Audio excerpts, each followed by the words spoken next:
Hi friends, welcome to mummy's kitchen. ఈరోజు నేను మీకు tasty and simple rice recipe చూపించబోతున్నానండి. జనరల్గా వర్షం పడుతున్నప్పుడు కానీ, వాతావరణం కూల్గా ఉన్నప్పుడు కానీ మనకు వేడి వేడిగా కారం కారంగా ఏదైనా తినాలనిపిస్తూ ఉంటుంది. అలా అనిపించినప్పుడు ఇలా స్పైసీ క్యారెట్ రైస్ చేసుకోండి. చాలా టేస్టీగా ఉంటుంది, హెల్త్కి కూడా చాలా మంచిది. ఇప్పుడు ఆ తయారీ విధానం ఏంటో ఇక్కడ మనం చూద్దాం. ముందుగా వచ్చేసి మనం వండుకున్న రైస్ని ఇలా పొడి పొడిగా చేసి పెట్టుకోవాలండి. ఇలా చేసుకోవడం వల్ల రైస్ కలిపేటప్పుడు చాలా తొందరగా అయిపోతుంది. ఇప్పుడు ఇది పక్కన పెట్టేసుకొని ఒక మిక్సీ జార్ తీసుకోవాలి. ఇందులో వచ్చేసి ఒక 7-8 ఎండుమిర్చి వేసుకోవాలండి. మీరు తినే కారాన్ని బట్టి మీరు మిర్చి అనేది వేసుకోవచ్చు. ఇలా ఎండుమిర్చి కూడా యాడ్ చేసిన తర్వాత ఇందులో వచ్చేసి ఒక స్పూన్ ధనియాలు, ఒక పావు టీ స్పూన్ మిరియాలు, ఒక 10 వెల్లుల్లి రెబ్బలండి. అలానే వచ్చి కొద్దిగా కొబ్బరి ముక్కలండి, ఎండు కొబ్బరి ముక్కలు. ఇది మీకు ఆప్షనల్, మీరు కావాలంటే వేసుకోవచ్చు, లేకపోతే స్కిప్ చేయొచ్చు.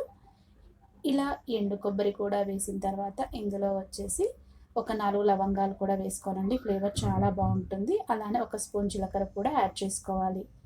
ఇలా ఇవన్నీ యాడ్ చేసిన తర్వాత రుచికి ఎంత ఉప్పు పడుతుందో అంత ఉప్పు చూసి వేసుకోవాలి.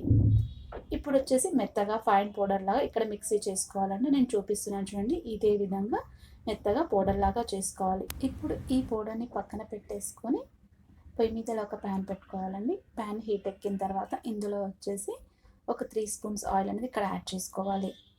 ఈ ఆయిల్ కూడా హీట్ ఎక్కిన తర్వాత ఇందులో వచ్చేసి ఒక స్పూన్ పోపు దినుసులు యాడ్ చేసుకున్న తర్వాత కొద్దిగా ఇంగువ కూడా యాడ్ చేసుకోవాలండి. ఉంటే తప్పకుండా యాడ్ చేసుకోండి.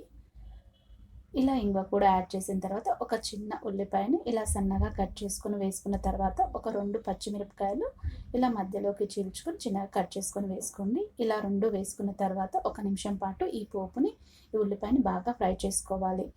ఇలా బాగా ఫ్రై అయిన తర్వాత ఇందులో వచ్చేసి కొద్దిగా పసుపు అనేది యాడ్ చేసుకోవాలండి. ఇలా పసుపు కూడా యాడ్ చేసిన తర్వాత ఒక కప్పు క్యారెట్ తురుమును కూడా యాడ్ చేసుకోవాలి.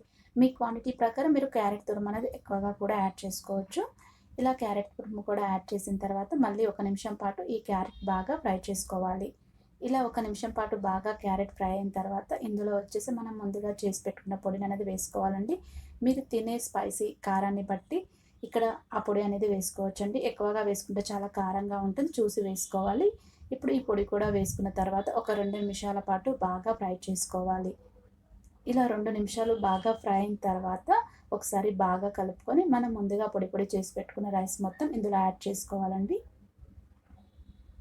ఇక్కడ రైస్ అనేది మీ క్వాంటిటీ ప్రకారం మీరు తీసుకోవచ్చండి. ఇలా రైస్ మొత్తం యాడ్ చేసిన తర్వాత మసాలా రైస్ మొత్తం కలిసేలా ఇలా చక్కగా ఒకసారి బాగా కలుపుకోవాలండి. మొత్తం కలిసిన తర్వాత ఇలా వస్తుంది.